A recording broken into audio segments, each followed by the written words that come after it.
ಇಂದು ನಾವು ಒಟ್ಟಿಗೆ ಧ್ಯಾನ ಮಾಡುವಂಥ ಆ ವಾಕ್ಯ, ಅದು ಲೂಕ 17ನೇ ಅಧ್ಯಾಯದಲ್ಲಿ 32ನೆಯ ವಾಕ್ಯ. ಲೋಟನ ಹೆಂಡತಿಯನ್ನು ನೆನಪಿಗೆ ತಂದುಕೊಳ್ಳಿರಿ. ಯಾರು ಹೇಳಿದ್ದು ಗೊತ್ತಾ? ಯೇಸು ಕ್ರಿಸ್ತನು ಹೇಳಿದ್ದು. ಲೋಟನ ಹೆಂಡತಿಯ ಬಗ್ಗೆ ನೆನಪಿಟ್ಟುಕೊಳ್ಳಿ. ಯಾಕೆ ಆತನು ಹೇಳಿದ್ದು? ಯಾಕೆ ಎಸ್ತೇರ್ ರಾಣಿಯನ್ನು ನೆನಪಿಸಿಕೊಳ್ಳ್ರಿ ಅಂತ ಹೇಳಿಲ್ಲ, ಅಥವಾ ದೆಬೋರ ಪ್ರವಾದಿನಿಯನ್ನು ನೆನಪಿಸಿಕೊಳ್ಳ್ರಿ ಎಂದು ಹೇಳಿಲ್ಲ? ಯಾಕೆ ಹನ್ನಳು ಅವಳ ಬಗ್ಗೆ ಜ್ಞಾಪಕ ಮಾಡಿಕೊಳ್ಳ್ರಿ ಎಂದು ಹೇಳಿಲ್ಲ? ಮೇರಿ ಮರಿಯಳು ಅವಳ ಬಗ್ಗೆ ನೀವು ನೆನೆಸಿಕೊಳ್ಳಿರಿ ಅದನ್ನೂ ಹೇಳಿಲ್ಲ.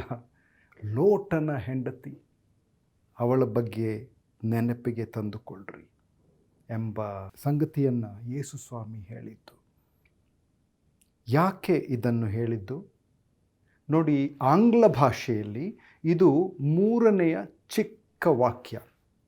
ಮೊದಲನೆಯದು ಯೇಸು ಅತ್ತನು ಅಲ್ಲವೇ? ಅದು ಯೋಹಾನ 11ನೇ ಅಧ್ಯಾಯ 35ನೇ ವಾಕ್ಯ, ಜೀಸಸ್ ವೆಪ್ಟ್. 2ನೆಯ ಚಿಕ್ಕ ವಾಕ್ಯ, ಅದು ಬಾಯ್ಪಾಠ ಮಾಡಲಿಕ್ಕೆ ಭಾಳ ಸುಲಭ, ರಿಜಾಯ್ಸ್ ಎವರ್ ಮೋರ್. ಹೌದು, ದೇವರನ್ನು ಸ್ತುತಿಸಿರಿ, ಯಾವಾಗಲೂ ಕೃತಜ್ಞತಾ ಸ್ತುತಿ ಮಾಡಿರಿ. ಅದು ಥೆಸಲೋನಿಕ ಅಲ್ಲಿರುವ ಆ ಸಭೆಗೆ ಪೌಲನು ಬರೆದ ಆ ಸಂಗತಿ. 3ನೇದು ಯೇಸು ಸ್ವಾಮಿ ಹೇಳಿದ್ದು ಲೂಕ 17ನೇ ಅಧ್ಯಾಯದಲ್ಲಿ 32ನೇ ವಚನ, ರಿಮೆಂಬರ್ ಲಾಟ್ಸ್ ವೈಫ್. ಕನ್ನಡದಲ್ಲಿ ಇನ್ನೂ ಸ್ವಲ್ಪ ಉದ್ದವಾಗಿ ಬರುತ್ತದೆ ಅದು, ಲೋಕನ ಹೆಂಡತಿಯನ್ನು ನೆನಪಿಗೆ ತಂದುಕೊಳ್ಳಿರಿ. ಯಾಕೆ? ನಾವು ಅದರ ಬಗ್ಗೆ ನೋಡೋಣ. ನಾನು ನವೀನ್ ಥಾಮಸ್ ಮತ್ತು ನಿಮ್ಮೆಲ್ಲರಿಗೂ ಸೇಲಾ ಟೈಮ್ಸ್ ಮುಖಾಂತರ ಈ ನಮ್ಮ ಧ್ಯಾನ ಭಾಗಕ್ಕೆ, ಈ ಸಮಯಕ್ಕೆ ನಿಮಗೆ ಆಮಂತ್ರಣ, ಸುಸ್ವಾಗತ. ಬೈಬಲ್ನಲ್ಲಿ ಲೋಟನ ಬಗ್ಗೆ ಬಹಳ ಸಂಗತಿಗಳನ್ನು ಬರೆದಿದ್ದಾರೆ ಅಲ್ಲವೇ? ನಮಗೆ ಗೊತ್ತುಂಟು. ಅಬ್ರಹಾಮನ ಮನೆಯಲ್ಲಿ ಹುಟ್ಟಿದವನು, ಊರ್ ಎಂಬ ಬ್ಯಾಬಿಲೋನಿಯ ಸಾಮ್ರಾಜ್ಯದಲ್ಲಿ ಅಲ್ಲಿ ಹುಟ್ಟಿ ಬೆಳೆದವರು. ಅಲ್ಲಿ ಆತನ ತಂದೆ ತೀರಿ ಹೋಗಿದ್ದ. ಆಗ ಅಬ್ರಾಮನು ಬಂದು ಹೇಳುತ್ತಾನೆ, ಓ, ನನಗೆ ದೇವರ ಮಾತು ನನ್ನ ಹೃದಯದಲ್ಲಿ ಬಂದಿದೆ, ನನಗೆ ಆ ಆದೇಶ ಸಿಕ್ಕಿದೆ, ಈ ಭಾಗವನ್ನು ಬಿಟ್ಟು, ಈ ಊರ್ ಎಂಬ ಊರನ್ನು ಬಿಟ್ಟು ಹೊರಗೆ ಹೋಗಬೇಕು. ಎಲ್ಲಿ ಹೋಗ್ತಾ ಇದ್ದೀಯ ಅಂಕಲ್ ಎಂದು ಕೇಳಿದಾಗ ಅಬ್ರಹಾಂ ಹೇಳಿದ್ದೇನು? ಎಲ್ಲಿ ಅಂತ ಗೊತ್ತಿಲ್ಲಪ್ಪ, ದೇವರು ಕರೆದಿದ್ದಾನೆ. ಹೌದಾ? ದೇವರು ಕರೆದಿದ್ದಾನೆ, ನಾನು ಬರ್ತೀನಿ ಅಂಕಲ್ ಎಂದು ಹೇಳಿ ಅಬ್ರಾಮನ ಜೊತೆಗೆ ಹೊರಟವನು ಲೋಟ. ಉದ್ದೇಶ ಬಹಳ ಒಳ್ಳೆಯದು, ಬಹಳ ಉತ್ತಮವಾದ ಉದ್ದೇಶದಿಂದ ಲೋಟನು ಹೊರಡ್ತಾ ಇದ್ದಾನೆ. ಅವನ ಹಿಂದೆ ಹೋಗ್ತಾ ಇದ್ದಾನೆ. ಒಳ್ಳೆಯ ಮನುಷ್ಯ, ಆದರೆ ಅದರಲ್ಲಿ ಆಳವಿರಲಿಲ್ಲ. ಅವನು ಹಿಂಬಾಲಿಸಿದ, ಸ್ವಲ್ಪ ಸಮಯ ಹಿಂಬಾಲಿಸಿದ. ಅದರ ನಂತರ ಏನಾಯಿತು ಎಂದು ನೋಡೋಣ. ಈಗ ಅಲ್ಲಿ ಅವನು ಹೋದ ಮೇಲೆ ಈ ಸೋದಮ್ ಗೊಮೋರ ಎಂಬ ಸ್ಥಳಗಳನ್ನು ಆತನು ಆಯ್ಕೆ ಮಾಡ್ತಾನೆ ಅಲ್ಲವೇ? ಹೊರಭಾಗದಲ್ಲಿ ಬಹಳ ಸುಂದರವಾಗಿದೆ, ಚೆನ್ನಾಗಿದೆ, ಬಹಳ ನೀರಿದೆ, ಆದ್ದರಿಂದ ನಾನು ಭಯಪಡಬೇಕಾದ್ದೇನಿಲ್ಲ, ನನಗೆ ಉತ್ತಮವಾದ ಸಂಗತಿ ಬೇಕು, ನಾನೇ ಆಯ್ಕೆ ಮಾಡ್ತೀನಿ. ಹೌದು, ಆತನು ಆಯ್ಕೆ ಮಾಡಿಕೊಂಡ. ಅಬ್ರಾಮನು ಹೇಳಿದ್ದೇನು? ನಿನಗೇನು ಬೇಕೋ ಅದು ತಗೋಪ್ಪ, ನಾನು ಜಗಳ ಮಾಡಲಿಕ್ಕೆ ಬರೋದಿಲ್ಲ, ಹೋಗಪ್ಪ. ನಮ್ಮಲ್ಲಿ ಆಸ್ತಿಪಾಸ್ತಿಗಳು ಭಾಳ ಜಾಸ್ತಿ ಆಗಿವೆ, ದನ, ಕುರಿ, ಒಂಟೆಗಳು ಇದ್ದಿರ್ಬೋದು, ಇವೆಲ್ಲ ಬಹಳ ಇವೆ, ಒಟ್ಟಿಗೆ ಇರಲಿಕ್ಕೆ ಸಾಧ್ಯವಿಲ್ಲ, ನಾವು ಹೋಗೋಣ, ನೀನೇ ಮೊದಲನೇ ಚಾಯ್ಸ್ ನಿನಗೆ. ಆತನು ಹೇಳಬಹುದಾಗಿತ್ತು, ನಾನೇ ವಯಸ್ಸಿದ್ದವನು, ನಾನೇ ಅಂಕಲ್, ನಾನು ಮಾಮ, ನಾನೇ ಮೊದಲ ಬಾರಿ ಆಯ್ಕೆ ಮಾಡಬೇಕಾಗಿದ್ದು, ಫಸ್ಟ್ ಚಾಯ್ಸ್ ನನಗೆ. ಇಲ್ಲ, ಅವನು ಹೇಳಿದ್ದೇನು? ಲೋಟನೇ, ಹೋಗಪ್ಪ, ನಿನಗೆ ಮೊದಲನೇ ಆಯ್ಕೆ. ಅಬ್ರಾಮನಿಗೆ ಗೊತ್ತಿತ್ತು ದೇವರು ನಡೆಸ್ತಾನೆ ಎಂಬ ಆ ವಿಶ್ವಾಸವಿತ್ತು. ಇದು ಎಂಥ ಉತ್ತಮವಾದ ಉದ್ದೇಶ ಅಲ್ಲವೇ, ಮನೋಭಾವ. ಈಗ ಸೋದೋಮ್ನಲ್ಲಿ ಏನೆಲ್ಲ ನಡೆಯಿತು ನಮಗೆ ಗೊತ್ತುಂಟು. ಕೆಟ್ಟ ಜನರು, ಒಳ್ಳೆಯ ಸ್ವಭಾವ ಇರಲಿಲ್ಲ. ಆಗ ದೇವದೂತರನ್ನು ದೇವರು ಕಳಿಸ್ತಾನೆ. ಅವರು ಬಂದು ಏನು ಮಾಡಲಿಕ್ಕೆ ಹೋಗ್ತಾ ಇದ್ದಾರೆ? ಅವರು ಹೇಳ್ತಾರೆ, ಲೋಟನೇ ಓಡಿ ಹೋಗಬೇಕಪ್ಪ, ಇಲ್ಲಿಂದ ಹೋಗಬೇಕು ನಾವು. ಯಾಕೆ? ಈ ಪಟ್ಟಣದ ಮೇಲೆ ಬೆಂಕಿ ಗಂಧಕ ಬರಲಿದೆ, ಸಂಪೂರ್ಣವಾಗಿ ಸುಟ್ಟು ನಾಶವಾಗಲಿದೆ. ಲೋಟನಿಗೆ ಆಶ್ಚರ್ಯವಾಗಿರಬೇಕು. ಆದರೆ ಈ ದೇವದೂತರು ಹೇಳಿದ್ದನ್ನು ಆತ ನಂಬ್ತಾನೆ. ಅವನಿಗೆ ಗೊತ್ತುಂಟು ಅಬ್ರಾಮನ ಮನೆಯಲ್ಲಿ ಅವನ ಜೊತೆಯಲ್ಲಿ ಇದ್ದವನು, ಆದ್ದರಿಂದ ಈ ಉತ್ತಮ ಮೌಲ್ಯಗಳನ್ನು ಸ್ವಲ್ಪ ಅಳವಡಿಸಿಕೊಂಡವನು. ಅವನಿಗೂ ಬಹಳ ಸಂತೋಷವಿರಲಿಲ್ಲ ಏನು ನಡೀತಾ ಇದೆ ಎಂಬುದಾಗಿ ನೋಡಿದಾಗ. ಆಗ ಜನರ ಗುಂಪು ಸುತ್ತಲೂ ಬಂತು. ಈ ದೇವದೂತರನ್ನು ಹೊರಗೆ ತನ್ನಿರಿ, ನಾವು ಅವರೊಡನೆ ಲೈಂಗಿಕ ಸಂಪರ್ಕ ಹೊಂದಬೇಕು ಎಂಬುದಾಗಿ ಅವರು ಕೂಗಾಡ್ತಾರೆ. ಎಂಥ ಕೆಟ್ಟ ಜನ! ಲೋಟನಿಗೆ ಭಾಳ ಸಿಟ್ಟು ಬಂದಿರಬಹುದು. ಬಾಗಿಲನ್ನು ಮುಚ್ಚುತ್ತಾನೆ. ಆಗ ದೇವದೂತರು ಆ ಜನರಿಗೆ ಅವರ ದೃಷ್ಟಿಯನ್ನು, ಅವರ ಕಣ್ಣಿನ ಶಕ್ತಿಯನ್ನು ಮೊಬ್ಬು ಮಾಡಿಬಿಟ್ರು. ಅವರು ಕುರುಡರಂತೆ ಈ ಬಾಗಿಲನ್ನು ಕಾಣದೇ ಇರುವಂಥ ಸಂದರ್ಭ. ಅಲ್ಲಿಂದ ಹೋಗಿಬಿಡ್ತಾರೆ. ಆಗ ದೇವದೂತರು ಹೇಳ್ತಾರೆ, ಇಲ್ಲಿಂದ ಹೋಗಬೇಕು ನಾವು. ಯಾಕೆ? ದೇವರ ಆ ಭಯಂಕರವಾದ ತೀರ್ಪು ಬಂದಿದೆ, ಇದು ಸುಟ್ಟು ನಾಶವಾಗಲಿದೆ, ನಾವು ಓಡಿ ಹೋಗಬೇಕು, ನೀವು ಓಡಿ ಹೋಗಬೇಕು. ಆಗ ಲೋಟ ಹೇಳ್ತಾನೆ, ಅಯ್ಯೋ ನಮ್ಮ ಅಳಿಯಂದ್ರನ್ನು ಕರ್ಕೊಂಡು ಬರ್ತೀನಿ. ಅಳಿಯಂದರು ಅವರು ಇನ್ನೂ ಮದುವೆ ಆಗಿಲ್ಲ, ಅವರು ಮದುವೆ ಆಗಲಿಕ್ಕೆ ತೀರ್ಮಾನ ಮಾಡಿಕೊಂಡಿದ್ದರು. ಆಗ ಅವರೇನು ಹೇಳ್ತಾರೆ, ಇಲ್ಲಪ್ಪ ನಾವು ಬರಲ್ಲ, ನಿನಗೇನೋ ಹುಚ್ಚು ಮಳ್ಳು, ಏನೆಲ್ಲ ನಂಬಿಕೊಂಡಿದ್ದೀಯ, ಅದು ಆಗೋದಿಲ್ಲ. ಅವರು ಬರುವುದನ್ನು ನಿರಾಕರಿಸಿಬಿಟ್ರು. ವ್ಯಾಪಾರ ಎಂದಿನಂತೆ ಬಾಗಿಲುಗಳು ತೆರೆದಿದ್ದವು. ಎಲ್ಲ ಸಂಗತಿಗಳು ಸಾಮಾನ್ಯ ರೀತಿಯಲ್ಲೇ ನಡೀತಾ ಇದೆ. ಎಲ್ಲವೂ ಸಾಮಾನ್ಯವಾಗಿಯೇ ಕಂಡಿತು. ಆದರೆ ಅಷ್ಟರಲ್ಲೇ ಅಂತ್ಯ ಬಂತು ಅಲ್ಲವೇ? ಅವರು ಮಾಡಿದ್ದೇನು? ಲೋಟನ ಹೆಂಡತಿ ಕೂಡ ಅಲ್ಲಿ ಸೊದೋಮನಿಂದಲೇ ಬಂದವಳು. ಆಗ ಅಂತಿಮ ಸಂಜೆಯಲ್ಲೂ ಅವರು ಅಲ್ಲಿಂದ ಹೊರಟಾಗ ಎಲ್ಲ ಸಂಗತಿಗಳು ಮುಂಚೆ ಇದ್ದ ಹಾಗೆ. ನ್ಯಾಯ ವಿಚಾರಣೆ ಎಲ್ಲಿದೆ ಎಂದು ಅಳಿಯಂದರು ಕೇಳಿರ್ಬೋದು. ಇಲ್ಲ ಇಲ್ಲ ಇಲ್ಲ, ಏನೂ ನಡೆಯಲ್ಲ, ಏನೂ ಆಗಲ್ಲ. ನೋಡಿ, ಪೇತ್ರನು ಅದೇ ವಿಷಯವಾಗಿ ಹೇಳಿದ್ದು ಅಲ್ಲವೇ? 2 ಪೇತ್ರ 3ನೇ ಅಧ್ಯಾಯ 3 ಮತ್ತು 4ನೇ ವಾಕ್ಯಗಳು ನಾವು ಓದೋಣ. ಕಡೇ ದಿವಸಗಳಲ್ಲಿ ತಮ್ಮ ದುರಾಶೆಗಳ ಪ್ರಕಾರ ನಡೆಯುವ ಕುಚೋದ್ಯಕಾರರು ಬಂದು ಕುಚೋದ್ಯ ಮಾಡುತ್ತಾ, ಆತನ ಪ್ರತ್ಯಕ್ಷತೆಯ ವಿಷಯವಾದ ವಾಗ್ದಾನ ಏನಾಯಿತು? ನಮ್ಮ ಪಿತೃಗಳು ನಿದ್ದೆ ಹೋದ ದಿನ ಮೊದಲುಗೊಂಡು ಸಮಸ್ತವೂ ಲೋಕಾದಿಯಿಂದಿದ್ದ ಹಾಗೇ ಇರುತ್ತದಲ್ಲ ಎಂದು ಹೇಳುವರೆಂಬುದಾಗಿ ನೀವು ಮೊದಲು ತಿಳ್ಕೊಳ್ಬೇಕು. ನೋಡಿ, ನ್ಯಾಯ ವಿಚಾರಣೆ ಕೆಲವೊಮ್ಮೆ ತಡವಾಗ್ಬೋದು, ಆದರೆ ವಿಫಲವಾಗುವುದಿಲ್ಲ, ಎಂದಿಗೂ ವಿಫಲವಾಗುವುದಿಲ್ಲ. ಬಂದೇ ಬರುತ್ತದೆ. ದೇವರು ಹೇಳಿದ್ದು ನಡೆದೇ ನಡೆಯುತ್ತದೆ. ಅಲ್ಲಿ ಲೋಟನ ಕುಟುಂಬಕ್ಕೆ ಕರುಣೆ ದೊರಕಿತು, ಆದರೆ ಸಂಪೂರ್ಣ ಆಶೀರ್ವಾದ ಕಳೆದು ಹೋಯಿತು. ಆ ಗುಡ್ಡ ಬೆಟ್ಟಗಳಿಗೆ ಅಲ್ಲಿ ಹೋಗಿ ಎಂಬ ಆದೇಶ, ಆದರೆ ಲೋಟ ಹೇಳಿದನು, ಇಲ್ಲ, ಆಗಲ್ಲ ಸ್ವಾಮಿ, ಅಷ್ಟು ಹೋಗಲಿಕ್ಕೆ ಸಾಧ್ಯವಿಲ್ಲ. ದೇವರು ಆತನಿಗೆ ಶಕ್ತಿ ಕೊಡ್ತಾ ಇದ್ದನಲ್ವೇ? ಅಲ್ಲಿ ಹೋಗು ಎಂದು ಹೇಳಿದರೆ ದೇವರ ಕೃಪೆಯಿಂದ, ಶಕ್ತಿಯಿಂದ ಅವರು ಹೋಗ್ಬಹುದಾಗಿತ್ತು. ಆದರೆ ಇನ್ನೊಂದು ಪಟ್ಟಣವನ್ನು ಆಯ್ಕೆ ಮಾಡ್ತಾನೆ. ಚಿಕ್ಕ ಊರು ಇದು ನೋಡಿ, ಝೋವಾರ್ ಎಂಬ ಊರು, ಚಿಕ್ಕ ಊರು. ಅಲ್ಲಿಗೆ ಹೋಗ್ತೇನೆ. 19ನೇ ಅಧ್ಯಾಯ, ಆದಿಕಾಂಡ 19ನೇ ಅಧ್ಯಾಯ 18ರಿಂದ 20ನೇ ವಾಕ್ಯಗಳನ್ನು ಓದೋಣ. ಅದಕ್ಕೆ ಲೋಟನು, ಸ್ವಾಮಿ, ಅದು ನನ್ನಿಂದಾಗದು.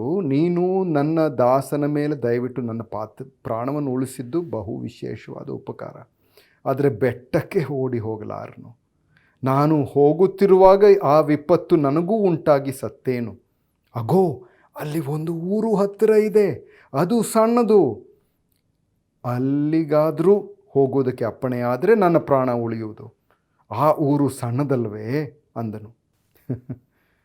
ಲೋಕನು ಪರ್ವತಗಳಿಗೆ ಓಡಿ ಹೋಗಲು ಮನಸ್ಸಿಲ್ಲವೆಂದು ಇಲ್ಲಿ ಚಿಕ್ಕ ಊರಿಗೆ ಹೋಗಲಿಕ್ಕೆ ಬೇಡಿಕೊಳ್ತಾ ಇದ್ದಾನೆ.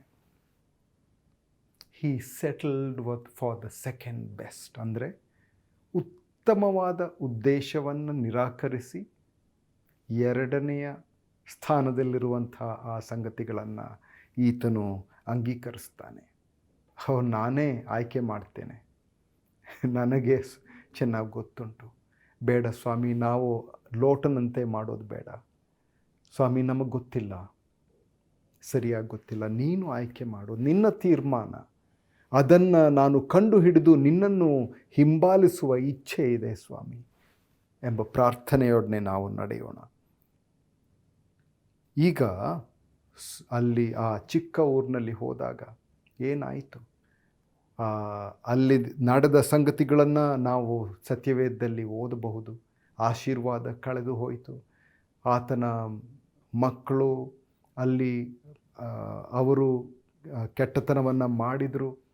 ಅಲ್ಲಿ ಬೆಟ್ಟಕ್ಕೆ ಹೋದರೆ ದೇವರ ಇಚ್ಛೆಯಂತೆ ನಡೆದಿದ್ದರೆ ಎಷ್ಟು ಒಳ್ಳೆಯದಾಗ್ತಾ ಇತ್ತು. ಸೋದೋಮನ್ನು ಅವರು ಬಿಟ್ಟರು, ಆದರೆ ಸೋದೋಮ್ ಅವರನ್ನು ಬಿಡಲಿಲ್ಲ. ಅದು ನಮಗೆ ಆಗಬಾರದು. ಯಾಕೆ? ಭಾಗಶಃ ವಿಧೇಯತೆಯಿಂದ ದೀರ್ಘಕಾಲ ಪರಿಣಾಮಗಳಿವೆ. ಬೇಡ, ಸಂಪೂರ್ಣ ವಿಧೇಯತೆ ನನಗೆ ಬೇಕು ಎಂಬ ಪ್ರಾರ್ಥನೆ ನಮಗಿರಲಿ.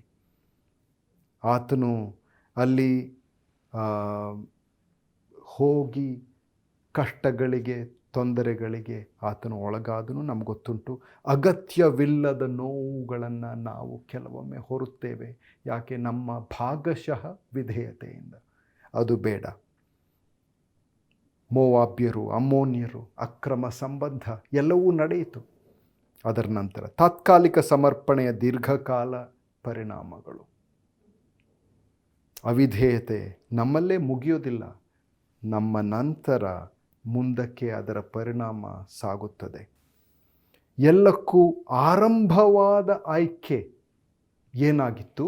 ಅದಕ್ಕೆ ಮುಂಚೆ ನಡೆದ ಸಂಗತಿಗಳನ್ನು ನೋಡೋಣ. ಅದು 13ನೇ ಅಧ್ಯಾಯದಲ್ಲಿ, ಆದಿಕಾಂಡ 13ನೇ ಅಧ್ಯಾಯದಲ್ಲಿ ನೋಡಿದರೆ 10ರಿಂದ 13ನೇ ವಾಕ್ಯಗಳನ್ನು ನಾವು ನೆನಪಿಸ್ಕೊಳ್ಬೋದು. ಅದನ್ನು ಓದೋಣ.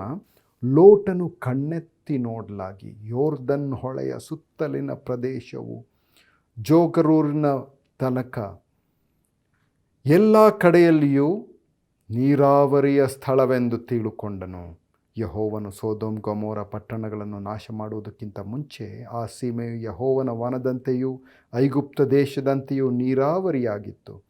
ಆದ್ದರಿಂದ ಲೋಟನು ಯೋರ್ದನ್ ಹೊಳೆಯ ಸುತ್ತಣ ಪ್ರದೇಶವನ್ನು ಆದುಕೊಂಡು ಮೂಡಣ ಕಡೆಗೆ ಹೊರಟನು.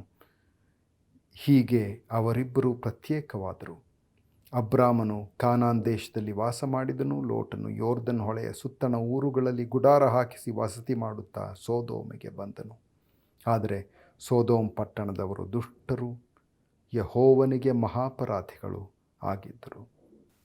ಲೋಟನು ತನ್ನ ಕಣ್ಣೆತ್ತಿ ನೋಡುತ್ತಾನೆ.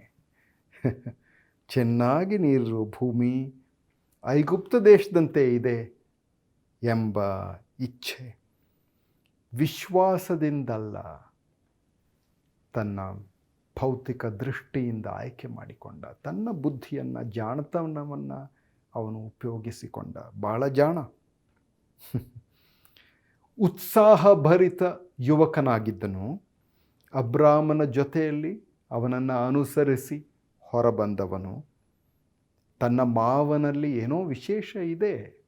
ಆತನು ದೇವರ ಬಗ್ಗೆ ಮಾತನಾಡುವಾಗ ಅವನ ಹೃದಯದಲ್ಲೂ ಸ್ವಲ್ಪ ಪರಿಣಾಮಗಳು ಬಂದವು. ಆದರೆ ಸಂಪೂರ್ಣವಾಗಿ ಸಮರ್ಪಿಸುವಂಥ ಆ ಹಂತವನ್ನು, ಆತ ತಲುಪಿರಲಿಲ್ಲ. ವಿಶ್ವಾಸದ ಹತ್ತಿರ ಇದ್ದ, ಸಂಪೂರ್ಣ ವಿಶ್ವಾಸದ ಹತ್ತಿರ ಇದ್ದ, ಸ್ವಲ್ಪವೆಲ್ಲ ಪರಿಣಾಮ ಬಂತು, ಆದರೆ ಆದರೂ ಸಂಪೂರ್ಣವಾಗಿ ಸಮರ್ಪಣೆ ಬಂದಿರಲಿಲ್ಲ. It is a dangerous place. ಅದು ಬೇಡ ಸ್ವಾಮಿ, ನಮಗೆ ಬೇಡ. ನಾವು ಸಂಪೂರ್ಣವಾಗಿ ನಿನ್ನನ್ನು ನಂಬಿ ಹಿಂಬಾಲಿಸುವಂಥ ವಿಧೇಯತೆ ನಮಗೆ ಬೇಕು ಸ್ವಾಮಿ ಎಂದು ಪ್ರಾರ್ಥನೆ ಮಾಡೋಣ. ಇದು ಒಂದು ಹೋಲಿಕೆಯ ಅಧ್ಯಯನ ಅಲ್ಲವೇ? ಲೋಟನು ಅಬ್ರಾಮನು. ಲೋಟನು ಬೇರ್ಪಟ್ಟ ನಂತರ ಏನಾಯಿತು ಅಂತ ನೋಡೋಣ. 13ನೇ ಅಧ್ಯಾಯ ಆದಿಕಾಂಡ, ಮೊಟ್ಟ ಮೊದಲನೇ ಪುಸ್ತಕ ಸತ್ಯವೇದದಲ್ಲಿ 14ರಿಂದ 18ನೇ ವಚನಗಳು. ಲೋಟನು ಅಬ್ರಾಮನನ್ನು ಬಿಟ್ಟು ಬೇರೆಯಾದ ನಂತರ ಯೆಹೋವನು ಅಬ್ರಾಮನಿಗೆ, ನೀನಿರುವ ಸ್ಥಳದಿಂದ ದಕ್ಷಿಣೋತ್ತರ ಪೂರ್ವ ಪಶ್ಚಿಮಗಳಿಗೆ ಕಣ್ಣೆತ್ತಿ ನೋಡು. ನೀನು ನೋಡುವ ಈ ದೇಶವನ್ನೆಲ್ಲ ನಿನಗೂ ನಿನ್ನ ಸಂತತಿಗೂ ಶಾಶ್ವತವಾಗಿ ಕೊಡುವೆನು. ನಿನ್ನ ಸಂತಾನದವರು ಭೂಮಿಯಲ್ಲಿ ಧೂಳಿನಷ್ಟು ಅಸಂಖ್ಯವಾಗಿ ಮಾಡುವೆನು. ಭೂಮಿಯಲ್ಲಿರುವ ಧೂಳನ್ನು ಲೆಕ್ಕ ಮಾಡುವುದಾದರೆ ನಿನ್ನ ಸಂತಾನವನ್ನು ಲೆಕ್ಕಿಸಲಾಗಿದೀತು. ನೀನೆದ್ದು ಈ ದೇಶದ ಎಲ್ಲ ಕಡೆಯಲ್ಲೂ ತಿರುಗಾಡು, ಇದನ್ನು ನಿನಗೆ ಕೊಡುವೆನು ಎಂದು ಹೇಳಿದನು. ತರುವಾಯ ಅಬ್ರಾಮನು ಅಲ್ಲಿಂದ ಹೊರಟು ಅಲ್ಲಲ್ಲಿ ಗುಡಾರ ಹಾಕಿಸಿಕೊಳ್ಳುತ್ತಾ ಹೆಬ್ರೋನಿನಲ್ಲಿರುವ ಮಮ್ರೆ ತೋಪಿಗೆ ಬಂದು ಅಲ್ಲಿಯೇ ವಾಸ ಮಾಡಿಕೊಂಡು ಯೆಹೋವನಿಗೆ ಯಜ್ಞವೇದಿಯನ್ನು ಕಟ್ಟಿಸಿದನು. ದೇವರು ಅಬ್ರಾಮನಿಗೆ ಹೇಳಿದ್ದೇನು? ಕಣ್ಣೆತ್ತಿ ನೋಡು, ಸುತ್ತಲೂ ನೋಡು, ದೇಶಾದ್ಯಂತ ನಡೆ, ನಿನಗೆ ಅದನ್ನು ಕೊಡ್ತೇನೆ. ನಂಬಿಕೆಯಿಂದ ಆತನು ಹಿಂಬಾಲಿಸ್ತಾನೆ. ಲೋಟನು ಮಾಡಿದ್ದೇನು? ಆಯ್ಕೆ, ಜಾಣತನವನ್ನು ಉಪಯೋಗಿಸಿ ಆಯ್ಕೆ ಮಾಡ್ತಾನೆ, ಕಣ್ಣೆತ್ತಿ ನೋಡ್ತಾನೆ. ಅಬ್ರಾಮನು ಕಣ್ಣೆತ್ತಿ ನೋಡಿದ್ದು ಅಲ್ಲಿ ಯೆಹೋವನಿಗೆ ಯಜ್ಞವೇದಿಯನ್ನು ಕಟ್ಟಲಿಕ್ಕಾಗಿ, ವೇದಿಕೆಯನ್ನು ಕಟ್ಟುತ್ತಾನೆ. ಕೀರ್ತನೆ 37ನೇ ಅಧ್ಯಾಯ 5ನೇ ವಾಕ್ಯ, ನಿನ್ನ ಭೂಯಾತ್ರೆಯ ಚಿಂತೆಯನ್ನು ಯೆಹೋವನಿಗೆ ವಹಿಸಿಬಿಟ್ಟು ಭರವಸದಿಂದಿರು, ಆತನೇ ಅದನ್ನು ಸಾಗಿಸುವನು. ಆತನೇ ಅದನ್ನು ಸಾಗಿಸುವನು. ಅಬ್ರಾಮನಿಗೆ ನಂಬಿಕೆ ಇತ್ತು. ನಮಗೆಲ್ಲ ಇದೆ ಅಲ್ಲವೇ? ಭೂಯಾತ್ರೆಯಲ್ಲಿರುವ ಚಿಂತೆಗಳು, ಅನೇಕ ಚಿಂತೆಗಳು, ಚಿಕ್ಕ ಚಿಂತೆಗಳು, ದೊಡ್ಡ ಚಿಂತೆಗಳು, ಚಿಕ್ಕ ವಿಚಾರ, ದೊಡ್ಡ ವಿಚಾರ ಎಲ್ಲ ಇದೆ. ಮನೆ ಹತ್ತಿರ, ನಮ್ಮ ಸ್ವಂತ ಜೀವನದಲ್ಲಿ, ಕುಟುಂಬ ಜೀವನದಲ್ಲಿ, ಸುತ್ತಮುತ್ತಲೂ ಇರುವಂಥ ಸಂಗತಿಗಳಲ್ಲಿ, ಅಥವಾ ನಾವು ಕೆಲಸ ಮಾಡುವ ಜಾಗದಲ್ಲಿ, ನಮ್ಮ ಮಕ್ಕಳ ಬಗ್ಗೆ, ಇತರರ ಬಗ್ಗೆ, ಸಂಬಂಧಿಕರ ಬಗ್ಗೆ ಎಷ್ಟು ಚಿಂತೆಗಳು. ಆದರೆ ನಿನ್ನ ಚಿಂತಾ ಭಾರವನ್ನು ವಹಿಸಿಬಿಡು. ಅಬ್ರಾಮ ಪ್ರಾರ್ಥನೆ ಮಾಡಿರಬೇಕು, ನನಗೆ ಗೊತ್ತಿಲ್ಲ ಸ್ವಾಮಿ, ನೀನೇ ಆಯ್ಕೆ ಮಾಡು. ಲೋಟನೇ ನೀನು ತೆಗೆದುಕೋ, ಏನು ಬೇಕೋ ಅದನ್ನು ತೆಗೆದುಕೋ, ಆದರೆ ನಾನು ನಿನ್ನನ್ನು ಹಿಂಬಾಲಿಸ್ತೇನೆ. ಭೂಯಾತ್ರೆಯ ಚಿಂತೆಯನ್ನು ಯೆಹೋವನಿಗೆ ವಹಿಸಿಬಿಟ್ಟ, ಭರವಸದಿಂದ ಹಿಂಬಾಲಿಸಿದನು. ಎಂಥ ಉತ್ತಮ ಉದಾಹರಣೆ. ಯೇಸು ಸ್ವಾಮಿ ಹೇಳಿದ್ದೇನು? ಲೋಟನ ಹೆಂಡತಿಯನ್ನು ನೆನಪಿಸಿಕೊಳ್ಳಿರಿ. ಲೋಟನು ಸೋದೋಮಿಗೆ ಹೋದಾಗ ಬಹುಶಃ ಮದುವೆ ಆಗಿದ್ದಿರಲಿಕ್ಕಿಲ್ಲ. ಅಲ್ಲಿಂದಲೇ ಲೋಕಲ್ ಹುಡುಗಿಯನ್ನು ಅವಳನ್ನು ಮದುವೆ ಮಾಡಿಕೊಂಡಿದ್ದಿರಬೇಕು. ಯಾಕಂದರೆ ಇದಕ್ಕೆ ಮುಂಚೆ ಮದುವೆಯಾದ ಬಗ್ಗೆ ನಾವು ಏನೂ ಓದ್ತಾ ಇಲ್ಲ ಸತ್ಯವೇದದಲ್ಲಿ. ಅಲ್ಲಿ ಆತನು ಈ ಹೆಂಡತಿಯನ್ನು ಮಿಸಸ್ ಲಾಟ್, ಅವಳು ಲೋಟನ ಮನೆಗೆ ಬರ್ತಾಳೆ, ಅಬ್ರಾಮನ ಬಗ್ಗೆ ಎಲ್ಲ ಕೇಳ್ತಾಳೆ, ಲೋಟನ ನಂಬಿಕೆಯನ್ನು ಅವಳು ನೋಡುತ್ತಾಳೆ. ಸ್ವಲ್ಪ ಸ್ವಲ್ಪ ಪರಿಣಾಮ ಬಂತು, ಆದರೆ ಸಂಪೂರ್ಣ ವ್ಯತ್ಯಾಸ ಆಗಿರಲಿಲ್ಲ. ಅವಳು ದೇವದೂತರೆಲ್ಲ ಹೇಳಿದಾಗ, ಹೋಗಬೇಕು ಎಂದು ಹೇಳಿದಾಗ, ಓಕೆ ನಾನು ಹೋಗ್ತೀನಯ್ಯ ಎಂದು ಅಷ್ಟು ಇಷ್ಟವಿಲ್ಲದೆ ಹೊರಟಳು. ಮನಸ್ಸು ಸೊದೋಮ್ನಲ್ಲೇ ಇತ್ತು. ಅಲ್ಲಿ ನಡೆಯುವ ಕಾರ್ಯಗಳ ಬಗ್ಗೆ ಅಷ್ಟು ಇಷ್ಟ ಇರಲಿಲ್ಲ. ಆದರೂ ಅವಳು ತಿಳ್ಕೊಂಡಿದ್ದೇನು, ಇದು ಪರವಾಗಿಲ್ಲ, ಇದೇ ಹಾಗೇ ನಡೀತದೆ, ಏನೂ ಪರವಾಗಿಲ್ಲ.